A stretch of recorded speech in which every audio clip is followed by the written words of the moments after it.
Greetings, this is Tariq X with National Network View. On tonight's broadcast, our NNV reporter Nina Shabazz will be joining us to discuss our brothers and sisters in the Muslim Ummah globally that are dealing with difficult situations within the pandemic.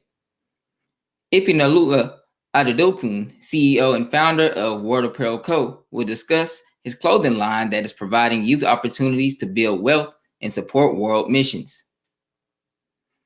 Before we delve into the top news, let's do a recap on the current events we've covered this week. On yesterday's show, Tony Muhammad discussed the history of colonialism in Myanmar, the country formerly known as Burma. The ousted leader, where is she? Has she fled the country? According to the reports, they are all on house arrest, but there are no secret court that we know of in regards to their trial. According to the BBC, Ms. Kia originally faced 2 charges of illegally importing radio and communication devices, violating Myanmar's emergency COVID-19 laws. But a further 2 charges were later added. She was accused of using illegal communication equipment and causing fear and alarm, violating the National Disaster Act. That's according to the military. So as to that, we could just say that that was the justification.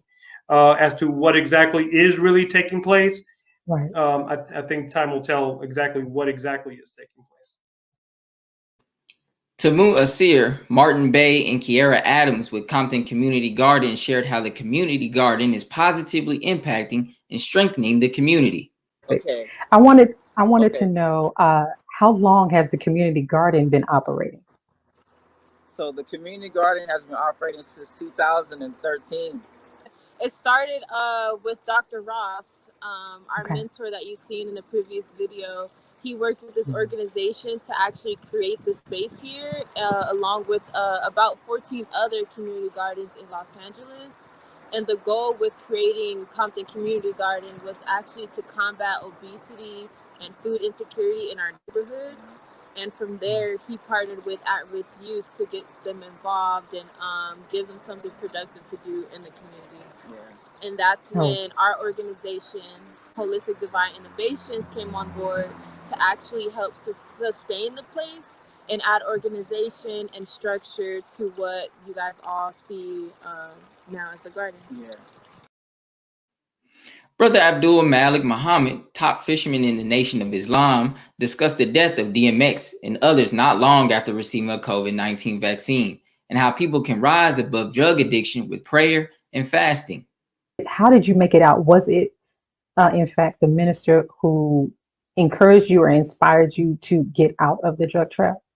The Honorable Miss Louis Farrakhan is the reason I got out of drugs, gang banging, womanizing, and everything that the Black community was doing. I was a part of that. It was a fun thing, but the Minister Farrakhan's word went out and did not come back void when it took place. And Brother Warren 2X at that time's heart, who I'm now, Abdul Malik. Minister Farrakhan is the only solution. He showed me the power of prayer and fasting. And if the people are not making 5 prayers a day and fasting, you need to rush yourself to the hospital. The hospital is prayer and fasting, the foundation to success. And you should, and if I can give them the number to it, they could definitely have that too. But they need to rush to the hospital. If you're not making 5 prayers a day and doing some type of fasting with all these chemicals in the food that we're taking, you better come on with it and come up out of that situation. It helped me. Sister Charlene Muhammad updated us on her Final Call News article on blood clots and the suspension of the COVID vaccines. Can you speak on the significance of blood clots or just the significance of this particular side effect in relationship to the vaccine? Sure. This side effect, the one that has been reported for AstraZeneca, which is also the same side effect that's being reported for Johnson & Johnson, causes blood drainage from the brain. And there's also reports that it causes clotting in the abdomen. And at least 18 of AstraZeneca's reporting, 18 people have died. That's as of last week. We don't know what the numbers are today, but it's very serious. Blood clotting is serious, but this is drainage from the brain. There have been reports of people who have experienced clotting saying they have excruciating headaches, like beyond migraine headaches. So it's deadly. It can be very deadly. Dr. Akili discussed the coronavirus variants and the wave of new COVID cases. On average, about 63,000 COVID cases are reported per day, and there have been 5,000 hospital admissions per day in the last 7 days. Are we in the midst of a fourth wave? Based on what I'm seeing, I would say yes. The numbers are like all of us are saying, that they're starting to rise again, and it seems like each time these governors or these regulators decide to open back up cities and states, there is a rise seemingly in conjunction with that opening. And so because of the effect of these variants and the way that they are supposedly bringing in higher rates of disease, more serious disease, and increased rates of disease, then I think many healthcare workers especially are considering this another wave. I would, it's kind of difficult for me to agree with 4, because it seems to me like there's been more than that, but that's right. That's the typical number that we get from the medical community, is that this is potentially the 4th wave. Dr. Akili educated us about the meaning of Ramadan, commemorated by Muslims throughout the world during this holy month and practicing of fasting. What are your primary suggestions for those who have no limitations during Ramadan? Yeah, so my suggestion is that in most places in the world, I think, well, let me not say the world, I've just mostly researched the United States. Mostly in the United States, we'll be fasting from 14 to 16 hours.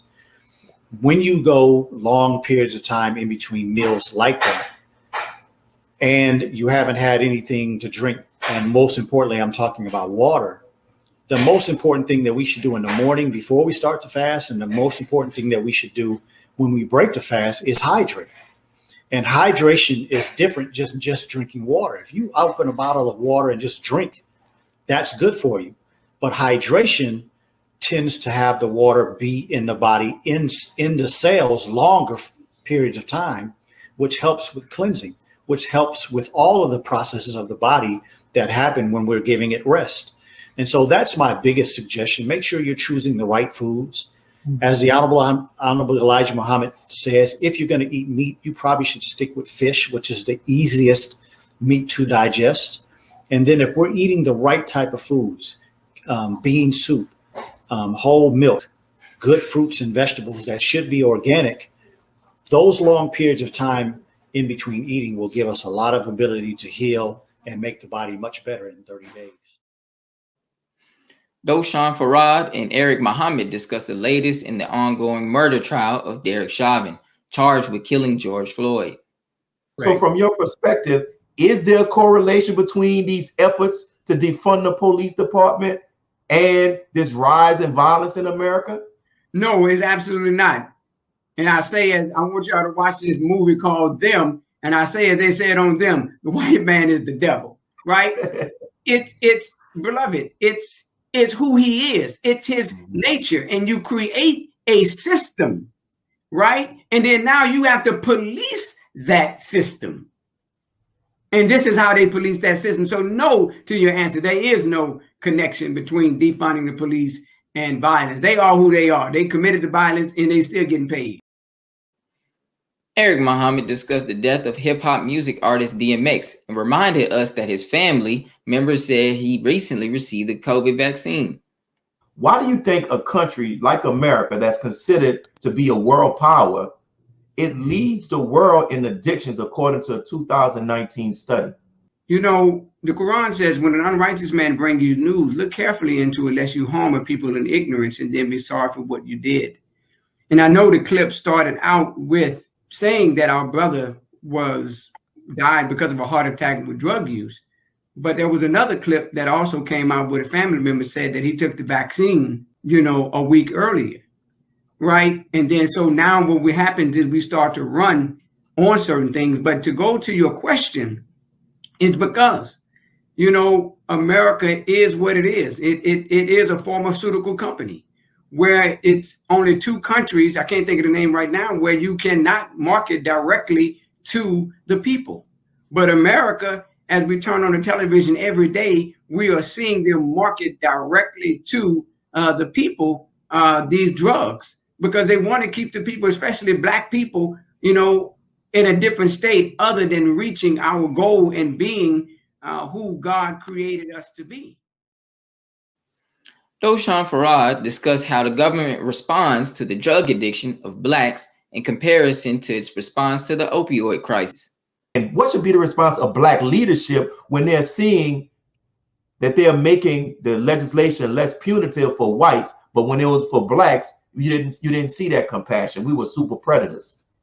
For those, and you know, I'm glad you pointed that out, Brother Will, because we've definitely seen the concern of the opiate crisis for the past decade. And as a journalist, I can't tell you how many times that I've been contacted to do stories on the opiate crisis, interview this person dealing with the opiate crisis. And of course, this didn't become an issue until white kids in the suburbs begin to OD in particular.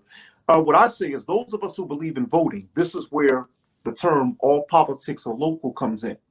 We have to stay on our local city council people. We have to stay on our state representatives, our senators, and our Congress, and we have to form powerful voting blocks that hold these politicians accountable, these Democrats in particular, because of the fact that the Democratic Party is always coming to us. Just like we say we ought to make demands of those of us who are reparations advocates, when we say we ought to hold Democrats and other politicians accountable for getting us reparations, we ought to take the same position when it comes to legislation that deals with these unjust drug laws that that were actually, you know, brought about, of course, during the 1980s, as Reverend Jesse Jackson pointed out. Brother Willie Muhammad, host of I Have a Testimony, spoke with Arthur Reed about his personal testimonies and interactions with the Honorable Minister Louis Farrakhan. How has the guidance and how does the guidance of the Honorable Minister Louis Farrakhan aid you in the work that you're doing? Well, as you know, I've met with the minister several times. I've been blessed to get guidance from him personally. And one of those pictures that you had where I'm sitting there crying is me confessing to the minister, I'm with you 100%, Brother Minister, but I'm not as strong as I would like to be in certain areas, you know. And that's one of the things that, you know, that made me have the utmost love and respect for the minister. When the minister told me, he said, you're a great man, but you're going to be really, really great. And he said, man, Allah is patient. So work on yourself, continue to work on yourself, because Allah has touched you. And I see those things happening every day. Robert Muhammad spoke with student minister Patrick Muhammad regarding current events in the Suez Canal and supply chain distributions. How fragile is the American supply chain? And do you think more fissures or cracks will be discovered during the pandemic? And if so, could famine very well be one of them, and why? Oh, yes. The writings are on the wall, and we are seeing it. We're actually living the scriptures. We're actually living prophecy. The book of Luke and the Bible talks about, and great earthquakes shall be in diverse places, in famines, in pestilences, in fearful sights, and great signs shall there be from heaven. And then Matthew, Jesus himself said, for nation shall rise against nation, and kingdom against kingdom, and there shall be famines and pestilences and earthquakes in diverse places. And he says this is the beginning of sorrow. Let us pause for announcements from our sponsors. When we return, our Global View co-host Nina Shabazz will be on to talk about Cuba and how the pandemic has affected living there. We'll be right back. Be a part of the force that powers truth in journalism. Your support helps us to highlight solutions for a brighter tomorrow. Go to nnvnews.com/donate. This is Sister Sajida Muhammad. We are proud to announce that the Sajda House commemorative Elijah coins are finally here. This priceless heirloom, made from recycled copper from the messenger's home, is now available at sajdahouse.com. The hashtag Bank Black social media campaign made strides not only in revolutionizing how we bank, but also how we think. The movement inspired thousands of African Americans across the country to transfer or deposit millions of dollars into Black-owned banks. These are banks that will invest in urban communities, employ African Americans, support Black businesses, and inspire Black home ownership. This is a very proud moment for our culture as we are taking small, but significant, steps towards building Black power through Black wealth. Please share your thoughts with us in the comment section below. Follow us on social media at NNV News, and please subscribe to our YouTube channel at National Network View. I am Anissa Muhammad with NNVnews.com.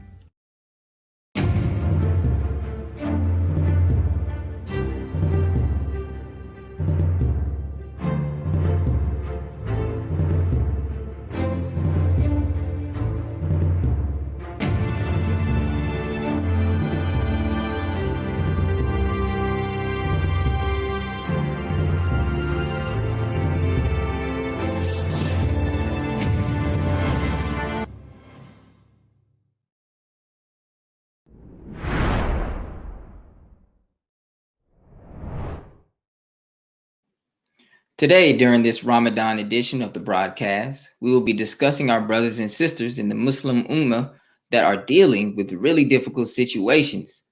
Nina has spoken with her friend and brother in Cuba and asked how the pandemic affected everyday life on the island.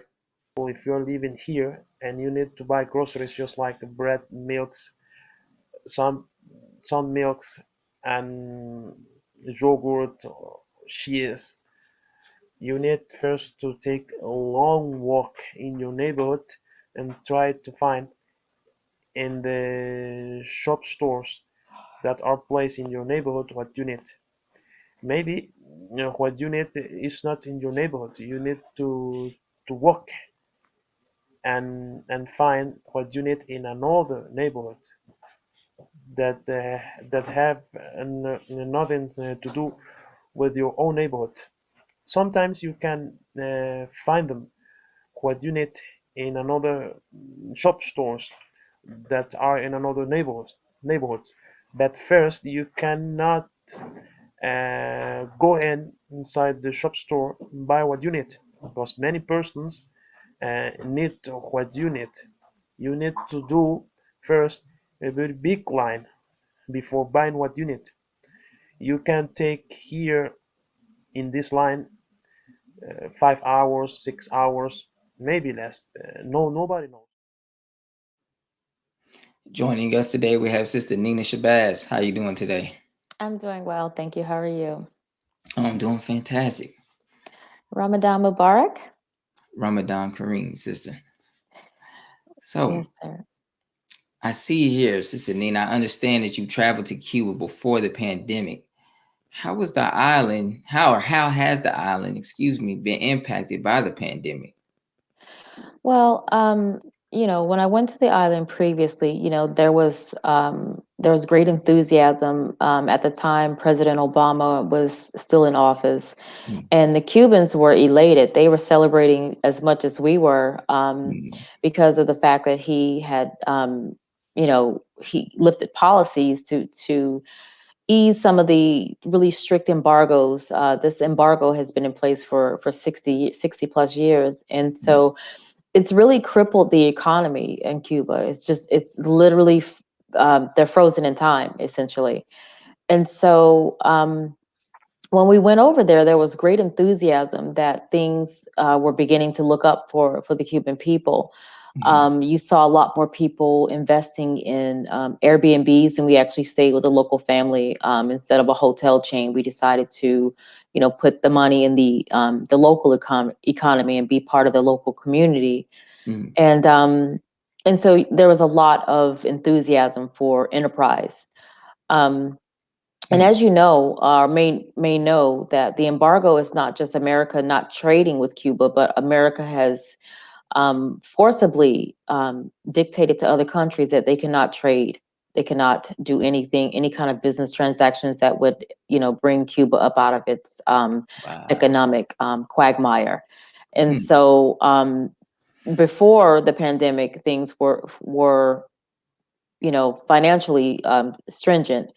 And so, as you can see now, things are just a lot worse. And as Brother Usman, who actually met at Juma prayer when I went to Cuba. And so I think it's important for us to really, really, really think about during this Ramadan, the plight that not just, our brothers and sisters throughout the diaspora in the Muslim Ummah, but I think it's important for us to just in general think about human suffering and the ways in which we can be a part to maybe lift some of that suffering.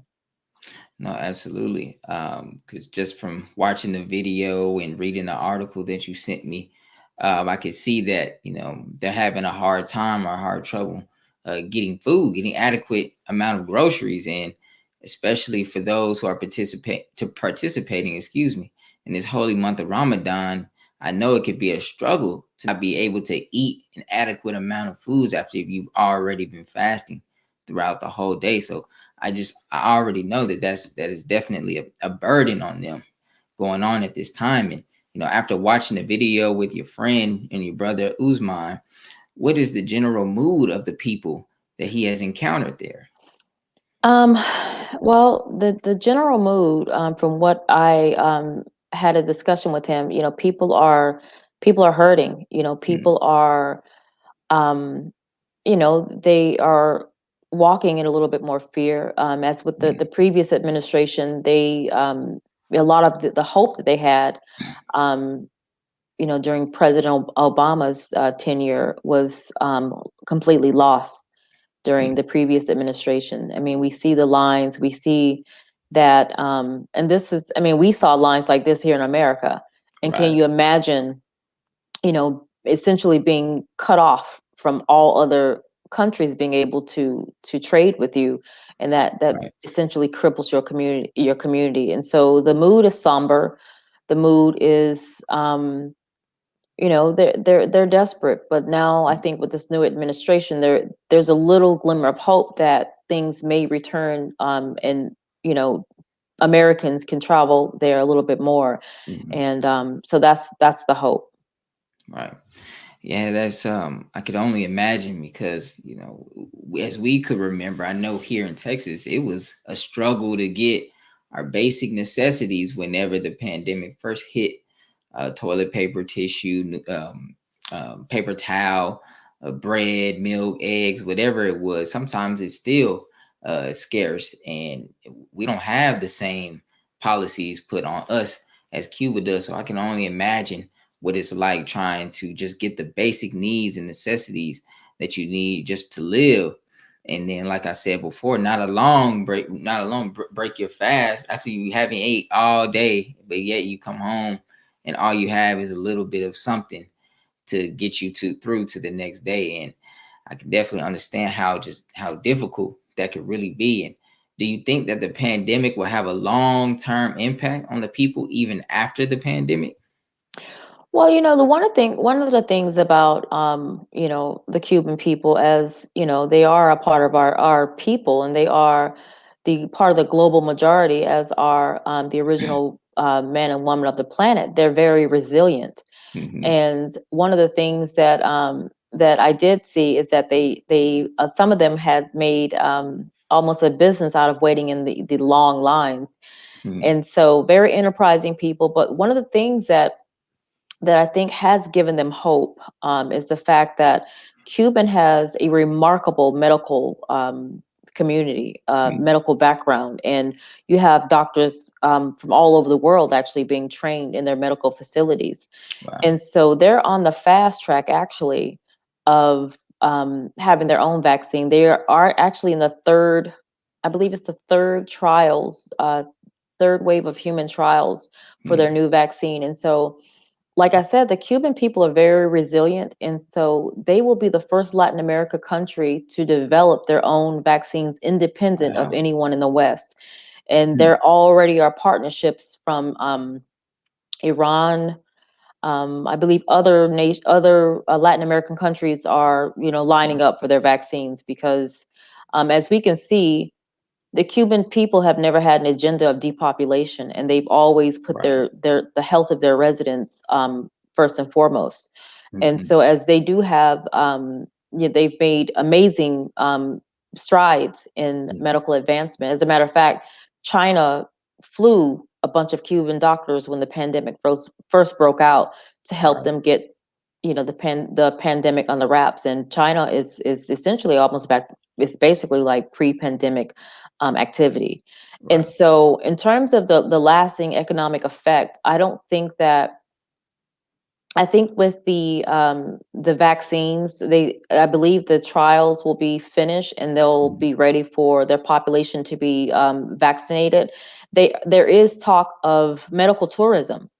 And so medical tourism is a multi-billion-dollar industry. And so, as I was saying, Cuba's like the phoenix. It comes up out of the ashes, despite of what the West has put on it to strangle its economy. And so, medical vaccines from Cuba will be a very hot thing.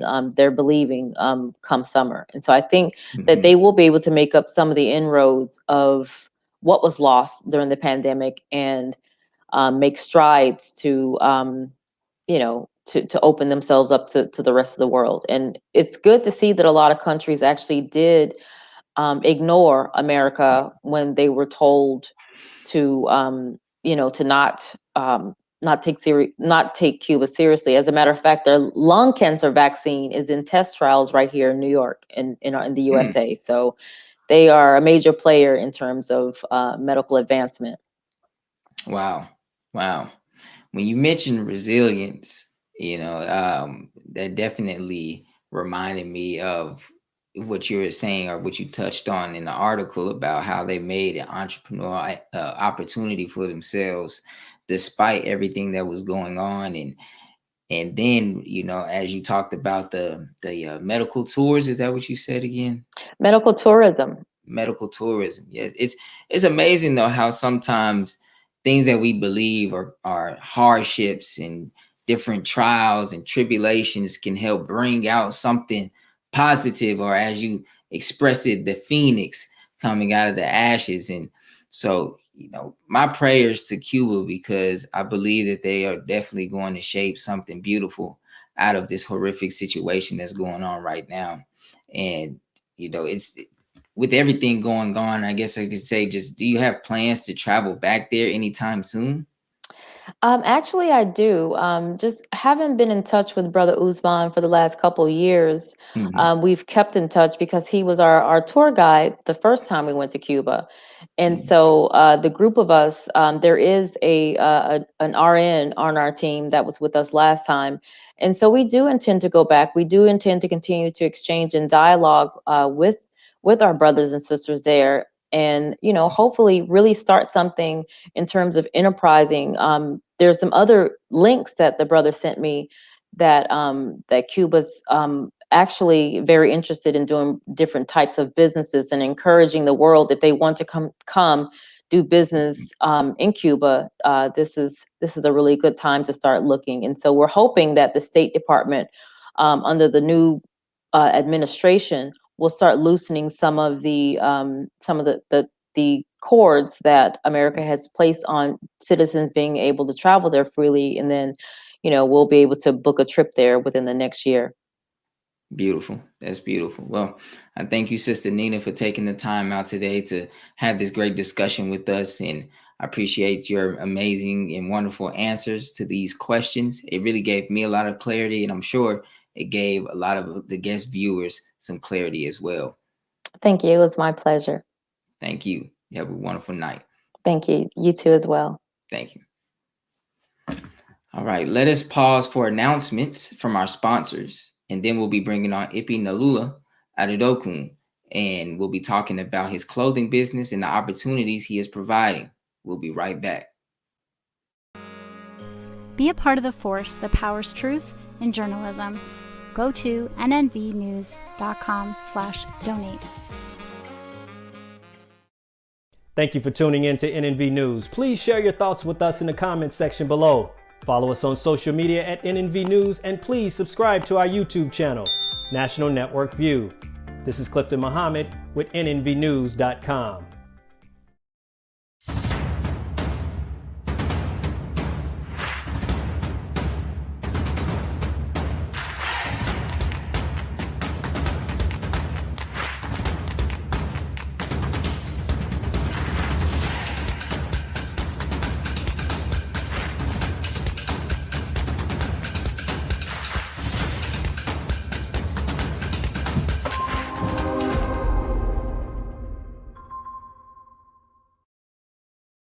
Worldwide, 24 hours a day, 7 days a week. Download the Final Call Radio app and take us everywhere. On your phone, on your computer, on your tablet, on Instagram, Facebook, and Twitter. You can also log on to finalcall.com and click the Listen Live button, or finalcallradio.com. Final Call Radio, the official voice of the Honorable Minister Louis Farrakhan and the Nation of Islam. This is Sister Sajda Muhammad. We are proud to announce that the Sajda House commemorative Elijah coins are finally here. As we renovate and restore the former home of the Most Honorable Elijah Muhammad, we have recycled the old copper gutters and downspouts and created a 1-ounce 39mm coin made of 100% pure copper. Each coin is professionally graded and has its own barcode and registration number. This priceless heirloom, made from recycled copper from the messenger's home, is now available at sajdahouse.com.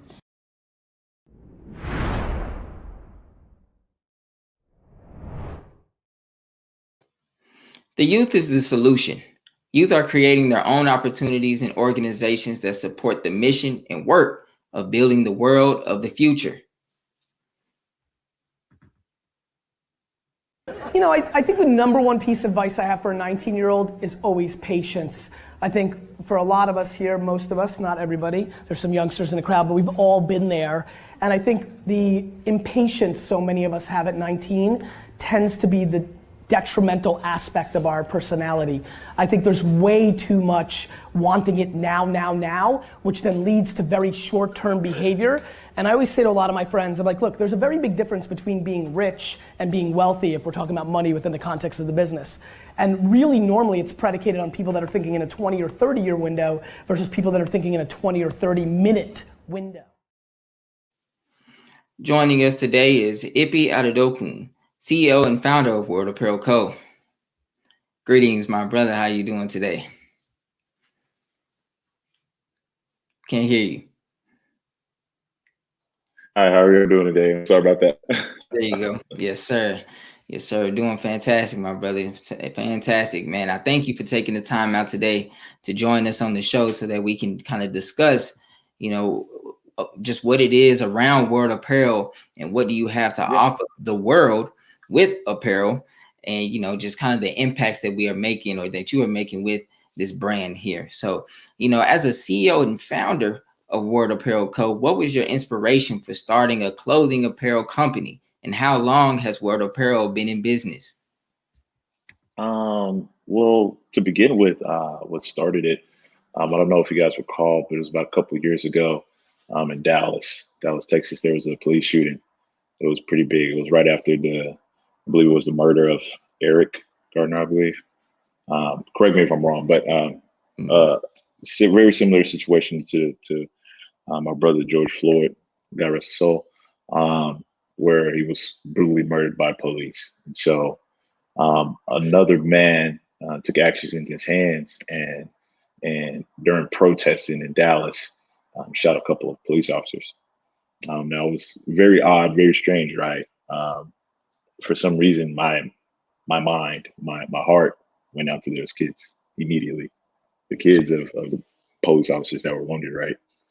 And in this age that we're in right now, we don't like the police as a community. So but my heart just went out to those kids immediately, and I wanted to help them. Fast forward the story, I wanted to help them. I wasn't able to get in contact with them, with my brother Tariq. I don't know if Tariq has told y'all, but he's the COO of World Apparel. So me and him like this. But we tried to reach them, and we didn't get a hold of them. So we decided, hey, let's help some other kids. And we helped out the Promise House Orphanage here in South Dallas and Oak Cliff. Helped them with a couple toys, some video games, and whatever else we could help them with, necessities. It was a great experience, but that catapulted us towards what we're doing today, which is starting programs, scholarships, providing resources to people in need, especially the youth. And we've been doing this for about almost 4 years now. I think it'll be 4 years this coming October. 5 years, actually. 5 years. 5 years. Yeah, 5 years this coming October. Yeah. No, actually, absolutely, man. It's been a wonderful journey. And yes, I am the COO of World Apparel. And it has definitely been a beautiful journey. And it was amazing how, one thought and one idea that we had to help a specific group turned into a different mission, and how it has grown to something just much more, just bigger and much more beautiful today. But just, starting out in the beginning, how did you generate the capital to start the business? Was it difficult to obtain funding for your clothing company? Oh, man. The funding part, that's the funny part. The funding part is the funny. I remember at the time, it was freshman year of college, summer going into sophomore year. We were back in town. Everyone's looking for a job, trying to get money to, make sure we get the next fresh pair of kicks, clothes, get ready for next school semester. And I believe it was that summer. Yeah, it was that summer when that shooting happened. But at the time, I was working at DFW Airport, actually working valet. And I was making very good money, getting lots of tips, running cars. That was probably the most money I've ever made in that point in my life ever. And I remember, I think I saved up close to about $2,000 to $3,000. And this shooting happened, and I wanted to go buy, I think, a game system and some clothes and stuff, but my mind changed. God put that idea into my head, and I've been running with it since. And it's been a blessing. It's been a great opportunity so far. Absolutely. And for those who don't know, I'm not sure if you touched on this part, the reason why the idea changed initially, which is why, we have to give praise to God, because it's crazy, or it's amazing on how you go on one path and how God directs you to a different path. And but what happened was, pretty much, we tried to get in contact with the families. We couldn't, but then we weren't going to stop, but then we ended up coming across some information that pretty much stated that these families were given like millions of dollars already. Yeah. So we were like, it's no point in preaching to the choir, if you will, just giving to them and they're already taken care of. Let's really give these toys or whatever it is that we, at the time we were like, whatever we can give to some children who really need it. And that's how we ended up getting in contact with the Promise House, because we were able to figure out somewhere where children were actually in need. Yeah. Yes, sir. And so, that kind of goes to the next point, which is, World Apparel's slogan is "The youth is the solution." So why did you choose that slogan, and what role are the youth playing with your organization and in the mission of the work that you do? So just to piggyback off what you said. So we redirected those resources towards people who really needed it. And then at that time, my mind just started to just dig deeper. Like, what else can we do? How far can we take this? Who else can we reach that can spark the generation of change or healing or aid to a foreign country? Long story short, I'm from Nigeria. I was born in Nigeria, and I'm blessed to be here in the States, as corrupt as it may be, but I'm blessed to be here. And it just resonated with me that the youth is so important. Mm-hmm. What if we miss out on a kid whose job is to, have the perfect all natural cure to cancer, but that kid doesn't have food for tomorrow, And so it just made me think and gave me and Tariq drive to, we want to go and help all the kids of the world that are in need, whatever kind of resource it be, whether it be education, proper healthcare, love is a big thing. Whatever it may be, we want to help provide that through the help of other youth. Hence why we make clothes. If you all are aware, fashion is a big part of expense for the youth. So we kind of our goal is to change the mindset, where as far as we can go buy a Gucci bag, or we can go buy a Louis Vuitton shirt, for X amount of dollars. Why don't we just, support this business that's has some very good merch, and use that money instead of just pocketing it, let's give it back and help people in need. And so that's why we came up with the youth as a solution. We want to help those youth that need the help, and we're using the youth to help fund that help for the youth, Absolutely. So that's why we came up with the youth as the solution, because we know. Yes, sir. Absolutely. We're most definitely the solution there. And just a quick background story. Me and Ippy, it's amazing how, just how God places people in your lives as quick hints and then brings them back 360 down the future path. Me and Ippy, actually, we went to the same high school together. And we had that same English class. I can't remember if it was senior year or junior year. Mr. Wayne. No. Senior year, Mr. Wayne. Miss Epps. Miss Epps. Oh, yeah, we did have Miss Epps. Yeah. I can't remember if that was junior year or senior year, but that's beside the point. We had to do a project together, and we were placed as project partners, and we ended up like doing one of the best projects in the class, working together like beautifully. Yeah. And after that, we were always cool in high school, but we never worked together again. And then it comes back around, college comes, and me and Ippy, he hit me up and was like, "Hey man, I got this brand I'm putting together, and I really love what you're doing. And your heart and your mindset that you have for the community is in line with what I have." And me and him had a discussion, and I just knew that what he was putting together was something that I wanted to be a part of, and that I wanted to help grow and help impact the community and help impact the world eventually. So that's just a little quick background and what, how we even got started together and how things happen, no coincidence, but coincidentally, for lack of better words. And so with all that being said, there's a portion of these proceeds that, because we're giving back, we sell clothes and then we're giving back. So what portion of these proceeds from the sales of our clothing line go to help support charities? And give us a few examples of charities that we've helped in our community. Yeah, absolutely. So 100%. Me, myself, the team, Tariq, Mr. A. Chambers, none of us have pocketed a dime from anything that we've sold or made or was given to us by charity from another, org that wanted to help or another business that wanted to help. None of it has been pocketed. We don't believe in that. This is 100% nonprofit.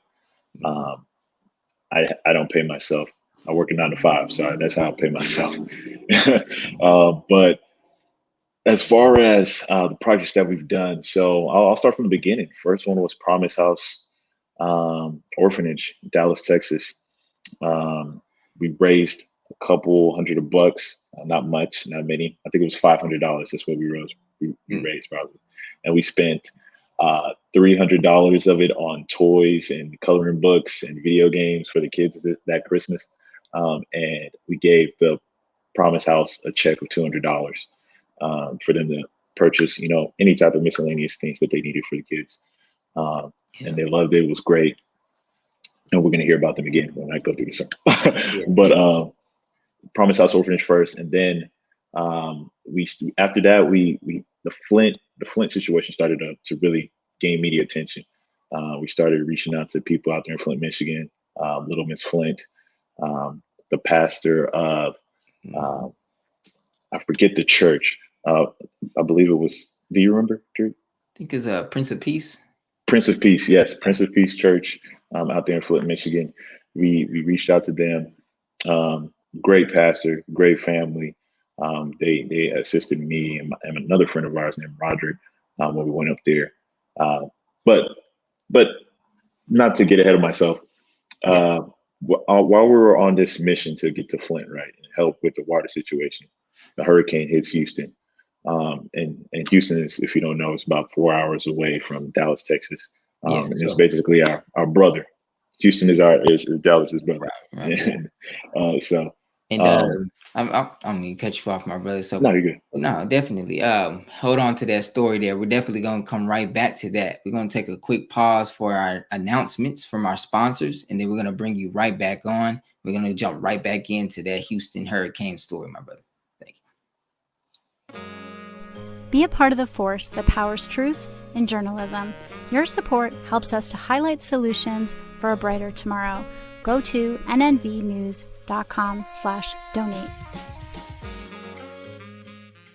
Asiatic Minds, online education, helping our children to discover their God-given skills, gifts, talents, and passion that will allow them to see their greatness, as well as the greatness of our people, and upon discovering that greatness, infusing them with the desire to use it for the betterment of themselves, their families, our people, and the world. Call now, 502-219-4848. Greetings from National Network View. This week's Final Call cover story report honors the spirit and the life of the great DMX. Earl Simmons, better known as DMX, has passed away. The acronym DMX stands for Dark Man X. The great rapper, songwriter, and actor will be missed. He was the first artist to debut an album at #1 5 times in a row on the Billboard charts. Overall, DMX has sold over 74 million records worldwide. His music inspired countless fans across the world. He was nothing less than a giant. The FCN Volume Number 28 edition features the middle page article by the Honorable Minister Louis Farrakhan. The message delivers words of comfort and care as we mourn the loss of DMX. To read more, subscribe to finalcalldigital.com and tune in to the all-new Final Call Radio. This is the NNVnews.com Final Call cover report.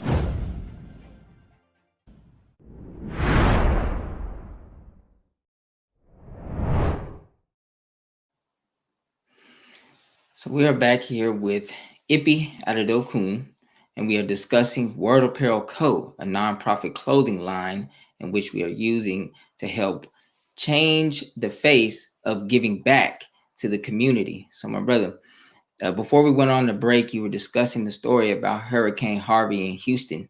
So you can go ahead now and finish on that. Yeah. So like I said, we're on our mission and path to get to Flint, Michigan. But it changed because the hurricane hit out of nowhere and we wanted help immediately. So I remember I hit up all my friends, all my boys. I say, hey, y'all, if y'all have extra clothes, and make sure it's nice. I don't want us to go down there sending people clothes with holes in them and stuff like that. So if you got some clothes, some sneakers, extra toothpaste, paper towels, toiletries, anything, let's load up this truck and let's go down to Houston. So on the weekend after I take my test, because I'm still in college during this time. After I take my test, we load up the truck with one of my other close friends. His name's Okur. Shout out to him. We loaded up his truck, went down to Houston and helped. I believe it was one of the first responders Red Cross sites. Helped them throughout the day with distributing donations. Provided the ones that we had ourselves, And we also went to 2 other different donation spots and donated some toiletries and clothes also. So that was pretty big. It was awesome. But it's something that we could do at the time. You know, we're still college kids. We don't have much money, much funds to do a lot of these things, but we did what we could. And then after that, the Flint, Michigan projects comes up. And that was the biggest one. I still say today that we've done. Our goal is to provide solutions. That's why we say the youth is the solution. We don't believe in trying to give large sums of money because a lot of times that money can get lost or written off by institution and it's gone. But the people who really need the money don't get the help. And Flint was a prime example of that. When we arrived to Flint, we were just so surprised at the downscale of urgency when we got there. There were these things called hotspots all over Flint. There at the time when the social media and media got attention to Flint, there were about 90 something hotspots all throughout Flint. When we got there, it was 5.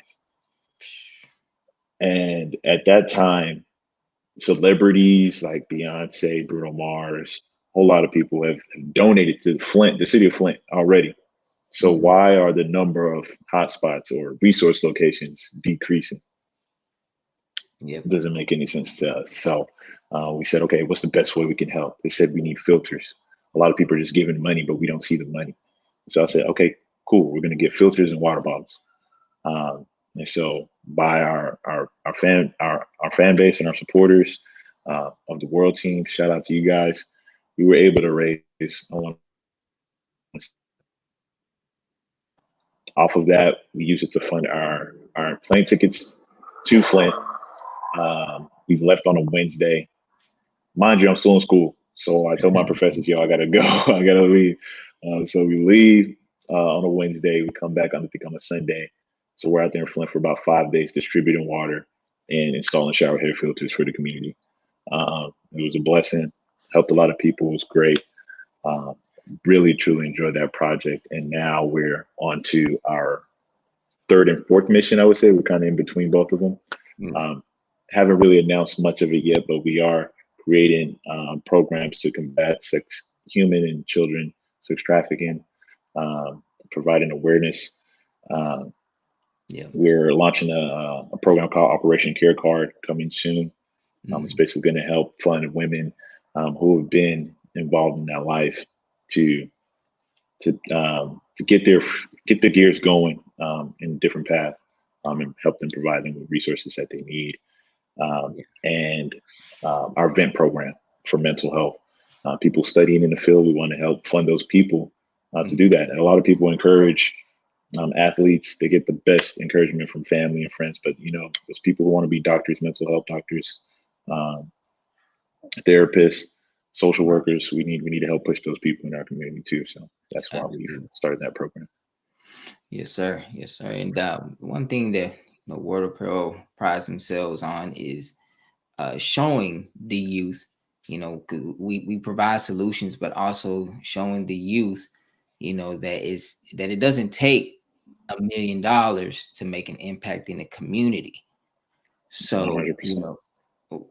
How have we shown that it doesn't take an enormous amount of money or an enormous amount of connections and sponsorships to help put on or bring a program to life, put on an event and also give back to the community as well? Yeah. Well, the first, sorry, can you reiterate the last part again? So yes, sir. How did we show? What's an example of how we show that it doesn't take an enormous amount of money or sponsorships to help to bring a program to life, to put on an event, and also give back to the community as well? Yeah, I want to say the best way we showed it was being transparent and actually starting. That would be my answer. Especially for anyone that is young and feel like they don't have the resources to do it, just start with what you have. I honestly believe that God gives us everything that we need. So where you're at right now, God is giving you everything that you need, and you should be able to produce with that. because it's the fruits that it's the seeds that he's giving you, and he wants you to produce fruit with it. So I believe we did a real good job of doing that early on. Yeah, it's going to take sacrifice. It's not going to be looked as the coolest thing at the time, because the cool way to do it is wait till you become a millionaire or make thousands of dollars, then start giving to the needy and the community. But we took a different route. We said, why does that have to be the norm? Why can't we just do it the other way?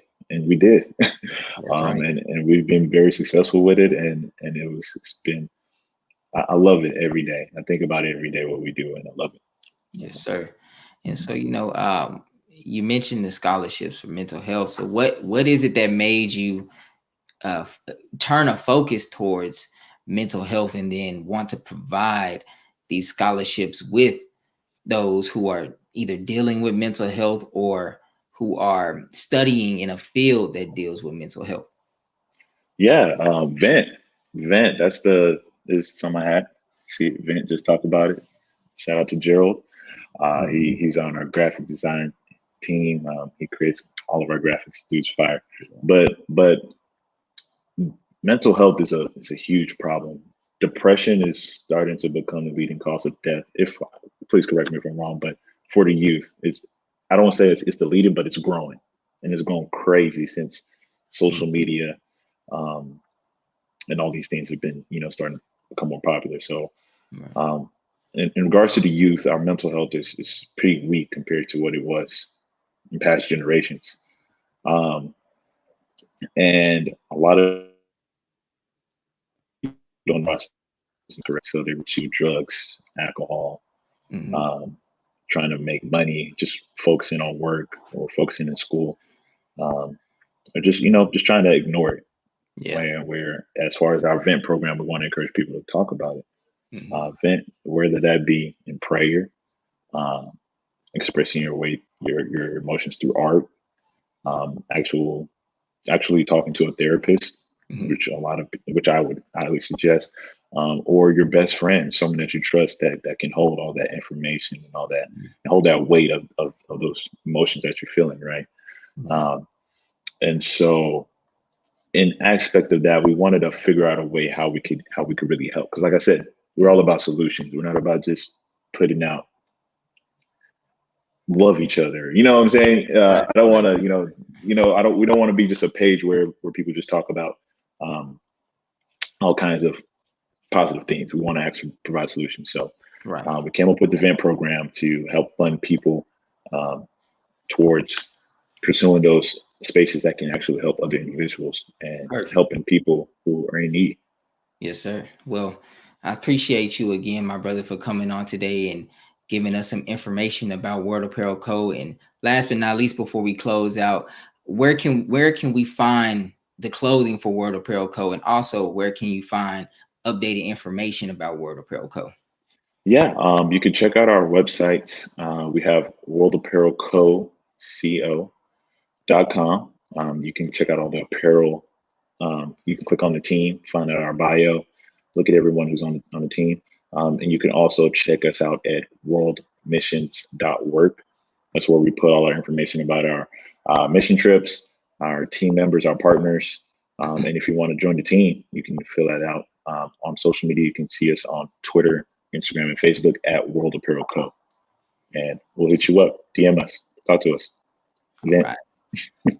Sir, well, thank you again, my brother, for taking the time out today to have this conversation and discussion with us. Mental health is a very, very important topic, and we could go on and on and on about what is needed and how we can discuss solutions. But I do thank you again for taking the time out to have this discussion, and you have a great rest of your night. Thank you all for having me. Yes, sir. Thank you. Thank you for joining us today and tuning into NNV News. Please share your thoughts with us in the comment section below. Follow us on social media at NNV News, and please subscribe to our YouTube channel, National Network View. This is Tariq X with National Network View News. Be a part of the force that powers truth in journalism. Go to nnvnews.com/donate.